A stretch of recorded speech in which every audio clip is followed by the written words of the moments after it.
Hello dear students. In this lecture we are going to discuss the last topic under the heading of soil microbiology, that is role of microorganisms in elemental cycles in nature, and among them in your syllabus carbon cycle and nitrogen cycle has been included. So in this lecture we will discuss first about the carbon cycle. So in carbon cycle, what is the role of microorganisms and how this carbon cycle is been regulated? What is the importance of carbon cycle? This all the things we are going to discuss in this lecture. Let's start with the introduction about the carbon cycle. Biogeochemical cycle is a pathway by which a chemical reaction such as carbon or nitrogen circulates through and is recycled by an ecosystem. तो ये जो carbon cycle और nitrogen cycle है इसे हम biogeochemical cycle कहते हैं. Biogeochemical cycle why? Because it is related to geology part. Okay, so biogeological cycle, and in this cycle there is a regulation of carbon and nitrogen in a cyclic way. Okay, so in a cyclic way these are been regulated to maintain the concentration of carbon and nitrogen in the atmosphere. And microorganisms play key role in these cycles. They participate in this biogeochemical cycle to fix the carbon and nitrogen. तो carbon के बारे में, carbon इतना important क्यों है, carbon कहाँ कहाँ present है, ये हम सबसे पहले जानेंगे. So carbon, it is very important molecule in the carbon cycle. It is present in the living body. In proteins it is been present. अगर हम प्रोटीन का स्ट्रक्चर देखें तो प्रोटीन के स्ट्रक्चर में कार्बन प्रेजेंट है. न्यूक्लिक एसिड, डीएनए, आरएनए में carbon atom present है. In the lipids, in the carbohydrates and other molecules which are essential to life, they contain the carbon. Not only in the living body it has been present, it is also found in the atmosphere in the gaseous form as carbon dioxide, which makes 0.04% of the atmosphere. Not only in the atmosphere, it is also present in the ocean and fresh water. तो ये ocean में भी present है और fresh water में भी present है as a dissolved carbon dioxide. And carbons are also present. Mainly carbon ये हमें स्टोन्स में भी मिलता है, रॉक्स में भी मिलता है, सच एज लाइमस्टोन. लाइमस्टोन इसे हम कैल्शियम कार्बोनेट भी बोलते हैं, CaCO3. It is nothing but it is, अगर हम इसका सिनोनिम वर्ड देखें तो it is the marble. Okay, तो मार्बल में ये लाइमस्टोन है या फिर मार्बल को ही लाइमस्टोन बोलते हैं. सो कार्बन ये कहाँ कहाँ प्रेजेंट है? It is present in the living form, it is present in the atmosphere, it is present in the rocks, it is present in the oceans, it is present in the rivers, it is present in the limestone, it is also present in the mollusk. Mollusc means जो shells होते हैं, नदी में जो shells हमें मिलते हैं वहाँ उसके अंदर भी कार्बन ये प्रेजेंट होता है. So carbon it is present entirely और इट कवर्स एंटायर एटमॉस्फियर. तो ये कार्बन इन एरियाज में या फिर इन चीज़ों में ये प्रेजेंट है. Let's start with the carbon cycle. तो कार्बन साइकिल क्या है? The global movement of carbon between abiotic and biotic environment including atmosphere and ocean and organism is known as carbon cycle. तो कार्बन साइकिल क्या है? Movement of carbon है, ठीक है. It is the biogeochemical cycle और it is a pathway by which a chemical substances moves through biotic, that is living, which includes the biosphere, and abiotic, that is non-living, which includes lithosphere, hydrosphere and atmosphere compartments of earth. Okay, तो carbon की movement होती है between biotic और abiotic environment and that is known as the, and even organisms, that is known as the carbon cycle. तो ये है carbon cycle की general diagram. Let's see the diagram and then we will move to the actually process of carbon cycle. सबसे पहले carbon in the atmosphere. Okay, so carbon in the atmosphere, this is the carbon in the atmosphere is used by the plant to make food. Afterwards animals उसे consume करते हैं. Animals eat plants and take carbon. Plants and animals die. Bodies which are not decomposed, after many years they form the fossil fuels, and then afterwards वो fossil fuels में भी carbon present होता है.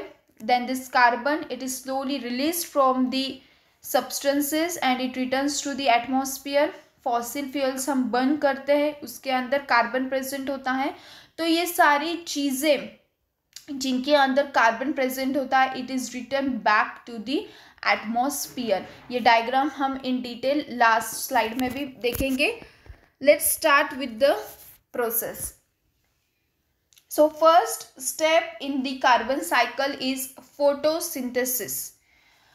Photosynthesis actually carbon cycle को अगर हमें study करना है तो वो मेनली दो पार्ट्स में हम स्टडी कर सकते हैं, या फिर कंबाइनली भी हम स्टडी कर सकते हैं. तो वो दो पार्ट से बायोलॉजिकल कार्बन साइकिल और सेकेंड पार्ट है जियोलॉजिकल कार्बन साइकिल. ओके, या फिर ये दोनों प्रोसेस हम इन कॉम्बिनेशन भी स्टडी कर सकते हैं. The first step is photosynthesis. Now in the first step actually this cycle begins with the autotrophs. Okay, this cycle begins with the autotrophs through photosynthesis process. यहाँ पर क्या होता है, conversion of carbon dioxide from atmosphere into the glucose. तो जो autotrophic organisms है which can prepare their own food materials like plants, या फिर जो photosynthesis carry out करते हैं जैसे कि plants and some bacteria. These plants and bacteria, they consume or they take, okay, these plants or bacteria, they take carbon dioxide from atmosphere and convert that carbon dioxide into the glucose और carbohydrate molecule. ठीक है, तो पहली step क्या है photosynthesis में, जो हमारे फोटोट्रॉपिक ऑर्गेनिज्म से या फिर जो फोटोसिंथेसिस कैरी कर सकते हैं जैसे कि प्लांट्स या फिर कुछ बैक्टीरिया, ये कार्बन डाइऑक्साइड एटमॉस्फेयर से लेते हैं और कार्बन डाइऑक्साइड का कन्वर्जन ग्लूकोज मॉलिक्यूल में कन्वर्ट करते हैं. Okay, so glucose is produced in the photosynthesis and it is used by the plants. तो ये ग्लूकोज प्लांट्स यूज करेंगे जितना उन्हें रिक्वायर्ड है, और जो बचा हुआ ग्लूकोज है they will store it. Okay, so this is the carbon dioxide reaction, photosynthesis reaction है ये, which involves carbon dioxide present in the atmosphere, water, sunlight and chlorophyll pigment. It converts it into glucose and oxygen. This glucose molecule is used by the plant और remaining glucose ये plant में store किया जाता है. Getting my point? So this is the first step known as photosynthesis. Let's begin with the second step. Second step है decomposition, animal and plant respiration, soil micro organisms respiration. मतलब क्या, अब second step में ये होता है, now it is important to release carbon in the atmosphere. ठीक है, अब प्लांट्स ने तो कार्बन ले लिया है, ठीक है, कार्बन डाइऑक्साइड ले लिया है. अब ये इम्पॉर्टेंट है कि कार्बन फिर से एटमॉस्फेयर में रिलीज होना चाहिए. तो ये प्रोसेस कैसी होती है, this process happen by the respiration या फिर थ्रू रेस्पिरेशन. अभी हमने फर्स्ट स्टेप में देखा कि कार्बन डाइऑक्साइड का कन्वर्जन ग्लूकोज में हुआ है या शुगर में हुआ है. Now what will happen, animals will eat the plant and use carbon to build the tissues. Animals plant पे जो फीड करते हैं, इवन वी ह्यूमन बींग्स जो प्लांट पे फीड करते हैं. ओके, तो हम प्राइमरी कंज्यूमर्स हैं, animals are the primary consumers. It is like the food chain. Okay, ये फूड चेन की तरह प्रोसेस है. प्लांट्स हम कंज्यूम करेंगे, we will eat, animals will eat the plants and उनके अंदर भी कार्बन चला जाएगा to build the tissues. Then वही एनिमल्स को, प्राइमरी कंज्यूमर्स को सेकेंडरी कंज्यूमर्स खाएंगे, ठीक है, लाइक कार्निवर्स। तो कार्निवर्स वो एनिमल्स ईट करेंगे, तो फ्लैश ऑफ एनिमल्स ईट करेंगे, एंड जो सेकेंडरी कंज्यूमर्स है उनके अंदर भी कार्बन एंटर कर चुका है। Okay, so carnivorous eat the animals and use the carbon, so this animal return the carbon dioxide into air when they breathe or when they die, and carbon is returned to the soil during decomposition, ठीक है, decomposition के वक्त ये carbon release होता है या फिर return होता है एटमॉस्फियर में। कहने का मतलब ये है कि प्लांट्स ने जो फर्स्ट हमने स्टेप देखी दैट इज द फोटोसिंथेसिस, तो फोटोसिंथेसिस में हमने देखा कि कार्बन डाइऑक्साइड का कन्वर्जन ग्लूकोज में हुआ है। ओके, ग्लूकोज एंड ऑक्सीजन में। Again this glucose and oxygen is converted into carbon dioxide, water and energy. Okay, so that is been there. So this sugar जो प्लांट्स हैं, plants are consumed by the primary consumers like animals. This primary consumers को consume करते हैं secondary consumers like carnivores, और ये carnivores ये कभी तो डेड होंगे। Okay, this animals, so when they become dead और through the breathing action they release the carbon dioxide, and during decomposition process carbon is returned to the soil during decomposition. Okay, and this human body, इनके अंदर भी, अब human beings की अगर हम बात करें, उनके अंदर भी कार्बन डाइऑक्साइड ये एंटर कर चुका है और कार्बन ये एंटर कर चुका है। So how they will release the carbon dioxide into the atmosphere? Through the respiration. Okay, through the respiration they will release the carbon dioxide to the atmosphere। तो हमने पहले देखा था कार्बन डाइऑक्साइड ये एटमॉस्फेयर में प्रेजेंट था। Through photosynthesis वो plants में गया, plants converted that CO2 into the glucose molecule, and afterwards animals ने वो कंज्यूम किया। Okay, and through the respiration again this carbon dioxide is back to the atmosphere. Okay, so this is the second step जो हमने study किया। Now third step is partially decomposed plant remains. Now some plant remains are there like bodies of ancient trees, जो पुराने trees होते हैं। So bodies of ancient trees that were decompose forms the fossil fuels like coals. Okay, तो trees है, they decompose itself and they forms the fossil fuels like coal, और कोल में भी carbon dioxide present होता है। so this coal releases carbon dioxide, so that is been there। step 4 is the marine plankton remains। in this what happen? coal, oil and natural gas, these are called the fossil fuels। ठीक है, जो कोल होते हैं, natural gas होते हैं, oil होते हैं, this all are the fossil fuels because they formed from the remains of the ancient organism। fossil fuels are non-renewable resources। the earth has a finite or limited supply of these resources। तो कहने का मतलब ये step third and step fourth अगर हम combine करें तो it indicates that ancient trees जो डिकम्पोज होते हैं, they forms the fossil fuels like coal, oil, natural gas, and they releases the carbon dioxide into the atmosphere। that is nothing but the step third and fourth। what is step fifth? combustion, human and natural। अब यहाँ पर combustion process होती है। combustion process means burning process। okay, so जब हम burn करते हैं combustion process में they return the carbon in the oil। okay, so the process of burning or combustion may return the carbon in the oil, coal, natural gas and wood to the atmosphere। in combustion organic molecules are oxidized and convert carbon dioxide and water with the release of light and heat। तो combustion के process or during the combustion process carbon dioxide is been released into the atmosphere। next step is the now burial and compaction to form the rock। means now we have to form the limestone। तो ये process कैसे होती है? before going to this process let me tell that when raindrops rain drops combine with the atmospheric carbon, जब ये rain drops atmospheric carbon से combine करते हैं, दे form the weak acid. Okay, they form the weak acid and that weak acid is known as the carbonic acid. वो weak acid को हम क्या बोलते हैं? Carbonic acid. और ये कब form होता है? When raindrops combine with the atmospheric carbon, they form the weak acid called as the carbonic acid and that falls on the rock. Okay, जब वो rock में fall होते हैं हम उससे बोलते हैं acid rain. Getting my point? तो acid rain कब हम बोलते हैं? When raindrops combine with the atmospheric carbon and forms a weak acid called as the carbonic acid that falls on the rock, it is called as the acid rain. अब जब ये acid rain rock में fall होती है, stone के ऊपर गिरती है, तब it contains the acid. Okay, that rain contains the acid. This acid dissolves the rock. ये एसिड क्या करता है? रॉक को डिसॉल्व करता है और उस प्रोसेस को बोलते हैं chemical weathering. It is not been mentioned in the slide.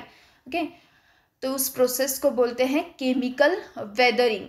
As this rain falls on the rock, ये एसिड रेन है, तो एसिड रेन होने के वजह से ये रॉक को ब्रेक करती है, डिसॉल्व करती है और उस प्रोसेस को हम बोलते हैं केमिकल वेदरिंग. और जब रॉक डिसॉल्व होता है, it releases calcium, magnesium, potassium, sodium ions. Okay, ये रिलीज करता है calcium, magnesium, sodium, potassium ions and this ions get transported into the rivers, into the lakes, into the oceans. Okay, so rivers carry the ions to the ocean by the movement. और ocean में जाकर फिर क्या होता है? In the ocean calcium ion, calcium ion कहाँ से आया है? रॉक से. ओके, रॉक ये डिसॉल्व हो चुका है और रॉक से हमें मिला है कैल्शियम आयन. तो ओशन में कैल्शियम आयन कंबाइन होते हैं with the bicarbonate ions. Okay, calcium ions combine with the bicarbonate ions to form the calcium carbonate, that is limestone. It is a key component of the shells of marine organisms such as mollusk. Getting my point? So in the ocean calcium ion ये combine होते हैं bicarbonate ion के साथ और form करते हैं calcium carbonate. और calcium carbonate मतलब भी क्या? It is the limestone which is a key component of a shells of the marine organisms like mollusc. Okay, and this weak carbonic acid, it has the property that it releases H and CO3-, that is it forms the limestone that are found in the mollusc. तो यही ये step है, burial and compaction to form the rock और limestone. सी ये है shells या mollusc, इसमें carbon present होता है and this are the limestone जिसको हम मार्बल या फिर रॉक्स बोलते हैं. Okay, so this is the diagram of shells and mollusc and limestone और we can say marble stones. Next step is erosion of limestone to form the dissolve carbon dioxide. अब इस step में क्या होता है? हमने देखा कि अब हमारा लाइमस्टोन ये फॉर्म हो चुका है. Okay, so when this organisms die, when this जो जिस ऑर्गेनिजम्स के अंदर कार्बन है, okay, when this organisms die their remains sink. Okay, एक सिंक तैयार होता है, मतलब just they contain the carbon and carbon molecules and they become the part of the sediment on the ocean floor.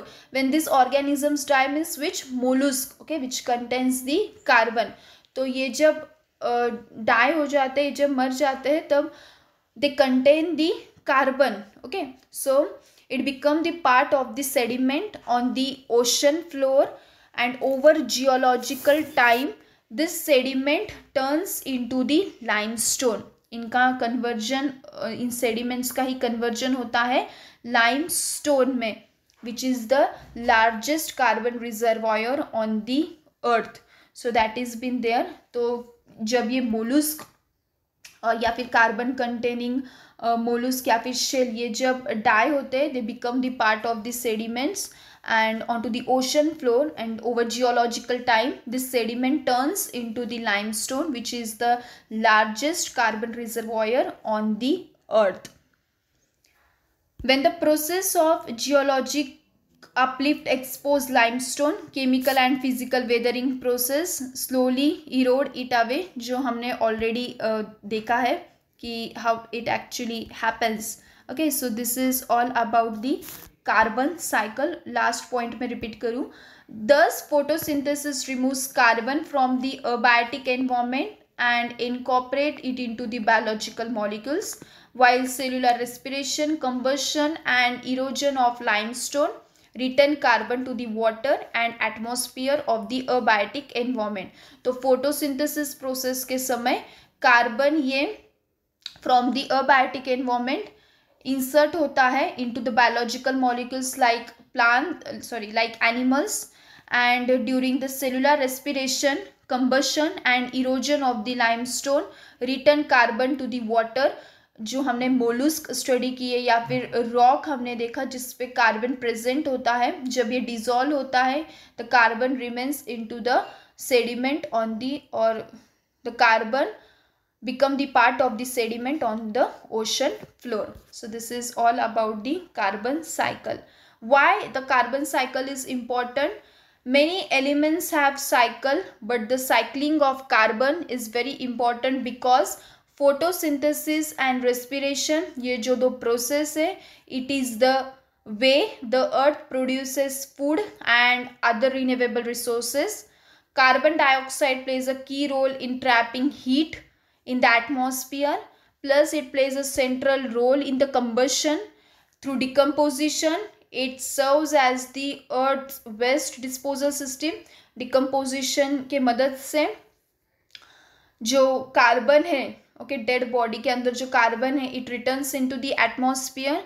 In addition the carbon cycle is important because carbon containing gases in the atmosphere, it affect the earth's climate, plus increased carbon dioxide in the atmosphere is responsible for climate warming और global warming. अब जो हमने carbon cycle के steps देखे वो हम diagrammatically फिर से समझते हैं. जो हमने फर्स्ट डायग्राम देखी और जो प्रोसेस हमने स्टडी किया है, we will study this through this diagram, और वी कैन सी से flow sheet diagram. So first step was photosynthesis. Carbon dioxide is present in the atmosphere. तो सबसे पहले हमने देखा जो कार्बन डाइऑक्साइड एटमॉस्फेयर में प्रेजेंट है, it is consumed by the plant, some bacteria and some protozoan, and this carbon dioxide is converted into the glucose molecule like a carbohydrate, or it is converted into the carbohydrate. That process is known as photosynthesis. Second step we have seen that ये plants को consume करेंगे animals. ठीक है, plants are being consume by the animals. This are the primary consumers. Okay, so animals क्या करेंगे, they contain और they will convert that glucose into the fat, then vitamins, any proteins. तो जो ये carbon containing molecules है that are been mention, fat, vitamins, okay, carbons, this are the primary consumers. तो इस plants को consume किया है एनिमल्स ने, and then this animals are been consume by the secondary consumers like carnivorous. तो ये animals के अंदर भी कार्बन एंटर कर चुका है. It is the food chain. Okay, इसे हम बोलते हैं food chain. Okay, so after certain time or after certain years this animals ये dead होंगे. ओके, या फिर वो कार्बन डाइऑक्साइड रिलीज करेंगे एटमॉस्फेयर में थ्रू ब्रीदिंग प्रोसेस, और either when they become dead होने के बाद डिकम्पोजिशन प्रोसेस होगी, and through that decomposition process not only animals, definitely plants भी डाई हो सकते हैं. So plants, animals dead and decaying, they will release the carbon dioxide. Okay, फिर ये कार्बन डाइऑक्साइड एटमॉस्फेयर में जाएगा. This is the second step known as the respiration, या फिर डेड या डिकेइंग से ये कार्बन डाइऑक्साइड एटमॉस्फेयर में रिलीज होगा. ओके, सो नेक्स्ट स्टेप हमने देखी थी fossil fuels. It may convert into the fossil fuels, it may produce the fossil fuels. Okay, and ये फॉसिल फ्यूल्स जब हम बर्न करते हैं it releases the carbon dioxide. Okay, that is the process. इसके बाद थर्ड स्टेप हमने क्या देखी, एनिमल्स का कन्वर्जन फॉसिल फ्यूल्स में होता है. Means what, the dead and decaying part of the animals convert the fossil fuels. Fossil fuels को हम बर्न करते हैं तब it will release the carbon dioxide. Same is in the case with the plants. The plants ये जब dead हो जाते हैं, ओके, डेड एंड डिके, हमने वो स्टेप देखी थी कि bodies of the ancient trees were decompose and they form the fossil fuels like coal and coal, oil, natural gas, ये सब क्या है, natural oils, this are the fossil fuels. और जब हम फॉसिल फ्यूल्स को बर्न करते हैं it will release the carbon dioxide in the atmosphere. उसके बाद हमने देखा था about the acid rain, carbonic acid, limestone. Okay, so this carbon dioxide when they combine with the water or when they combine with the raindrops they form the weak acid known as the carbonic acid. Okay, so this carbonic acid ये reversible reaction है, they will form the carbonate and when this carbonate combines with the calcium ion in the ocean it forms the limestone or calcium carbonate. ये step हमने study की थी कि जब raindrops combine होते हैं एसिड से it will form the weak acid known as the carbonic acid and as it falls on the rock dissolves and it releases the calcium, magnesium, potassium ions. Rivers carry these ions to the ocean and in the ocean calcium ion combines with the bicarbonate ions to form the calcium carbonate, that is the limestone. Okay, तो limestone ये भी degrade होना है, ये भी decompose होना है. ठीक है, तो that is known as the subduction process.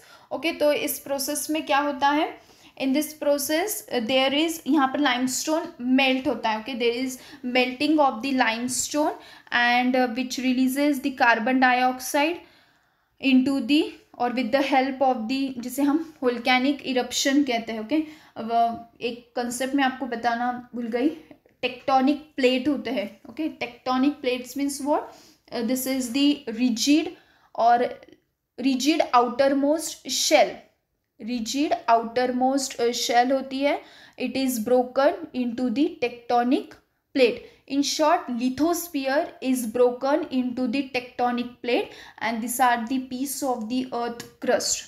ये क्या होते हैं, piece of the earth's crust.